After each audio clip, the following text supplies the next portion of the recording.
الحمد لله رب العالمين والصلاة والسلام على رسوله الكريم الذي تخلق بإخلاق الله تعالى وكان على خلق عظيم وعلى آله الطيبين وإتباعه الطاهرين إلى يوم الدين أما بعد فأعوذ بالله من الشيطان الرجيم بسم الله الرحمن الرحيم وما أرسلناك إلا رحمة للعالمين صدق الله العظيم میرے محترم و معزز اساتذہ کرام اور حاضرین مجلس، آج کی اس روح پرور اور پر رونق محفل میں اس ذات اقدس کا تذکرہ کرنے جا رہا ہوں جو امام رسل، ہادی کل، دانائے سبل اور فخر رسل ہے، جن کی ایک نگاہ بھی شرف صحابیت سے نواز دیتی ہے، جن کا ایک چھوٹا سا فرمان بھی ہدایت کے لیے مشعل راہ بن جاتا ہے۔ وہ عرب کے ایسے نازک ماحول میں تشریف لاتے ہیں جبکہ عالم انسانیت ضلالت و گمراہی کی سیاہ چادر میں لپٹ چکی تھی، اخلاقی پستیاں اپنے حدود سے آگے بڑھ چکی تھی، انسانی قلب فَهِيَ كَالْحِجَارَةِ أَوْ أَشَدُّ قَسْوَةً کا مصداق بن چکا تھا، پورا معاشرہ اولئک کالانعام بل ہم اضل کی تفسیر بن چکا تھا، انسانوں کی جان لے لینا سرے سے کوئی جرم ہی نہ رہ گیا تھا، بھائی چارگی و ہمدردی اور اخوت و محبت کے سنہرے الفاظ معاشرہ سے غائب ہو چکے تھے،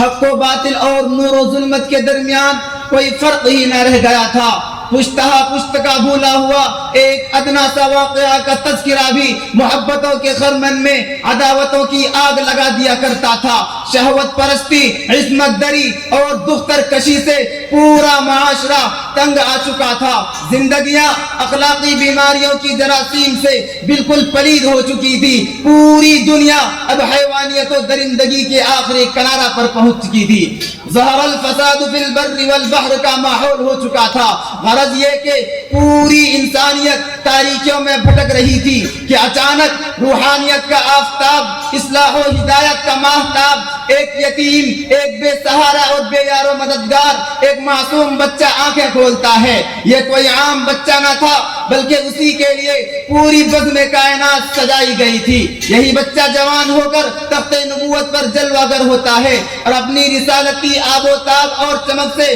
پورے عالم کو منور کرنے لگتا ہے،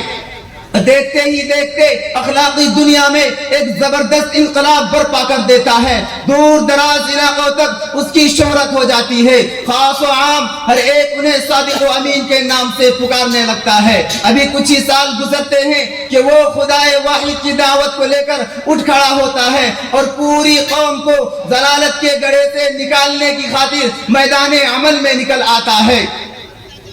پھر کیا ہوا؟ سارا عرب عداوتوں، مخالفتوں اور رکاوٹیں ڈالنے پر اتر آیا، حتیٰ کہ آپ صلی اللہ علیہ وسلم کو شعب ابی طالب میں محصور ہونے پر مجبور کر دیا گیا، طائف کے سفر میں سنگ باری کی گئی جس سے جسم مبارک لہو لہان ہو گیا، گرفتاری اور وجود پاک کو نعوذ باللہ ختم کرنے کے لیے دارالندوہ میں طرح طرح کے مشورے کیے گئے، جب مظالم کی انتہا ہو گئی تو آپ صلی اللہ علیہ وسلم اپنے وطن عزیز مکہ کو چھوڑ کر ہجرت کر کے مدینہ آ جانے پر مجبور ہو گئے،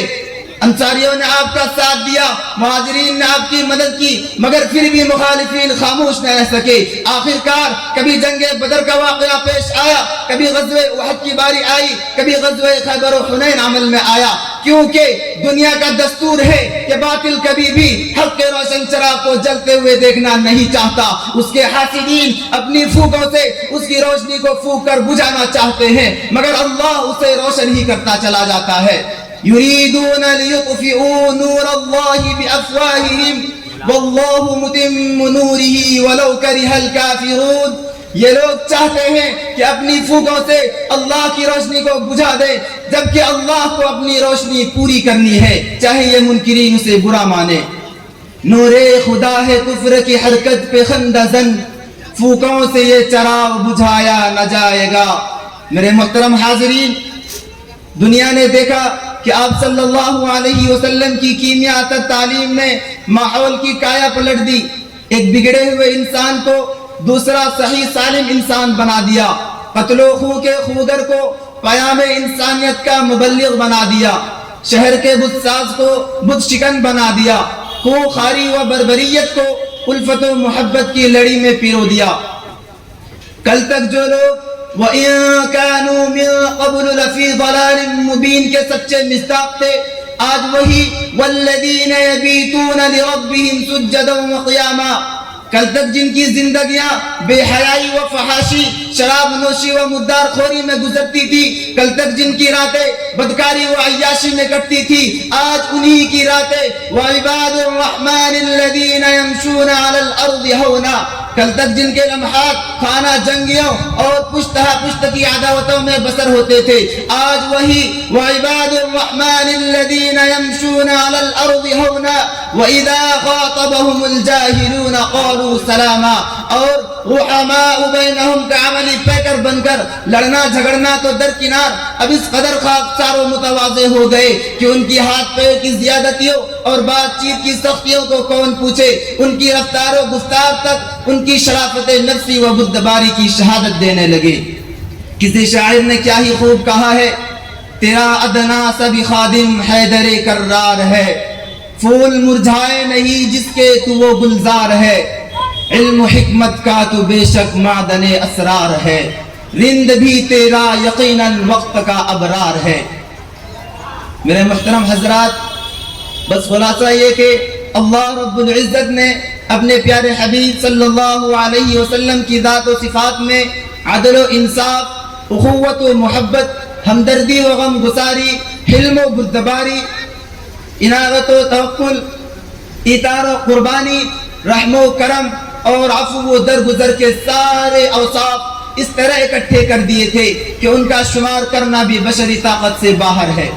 اس حقیر انسان کی حقیر زبان میں وہ قوت کہاں کہ وہ حبیب خدا اور محبوب کبریا صلی اللہ علیہ وسلم کے اوصاف حمیدہ کو بیان کر سکے۔ بڑے سے بڑا ادیب تھک گیا، بڑے سے بڑا شاعر رک گیا اور بڑے سے بڑا مؤرخ سہم گیا۔ میں ان کی جناب میں بس یہی کہوں کہ کوثر سے زباں پاک ہو آنکھیں ہو نمیدہ، کوثر سے زباں پاک ہو آنکھیں ہو نمیدہ، پھر بھی نہ بیاں ہو تیرے اوصاف حمیدہ۔ ہوتے تو دکھاتا مجھے خالق گلشن، ہوتے تو دکھاتا مجھے خالق گلشن، گلشن میں کھلا ہی نہیں تجھ سا گل چیدہ۔ بس انہی چند باتوں پر میں اپنی تقریر کو ختم کرتا ہوں۔ وآخر دعوانا ان الحمد للہ رب العالمین۔ ماشاءاللہ۔ اب اس کے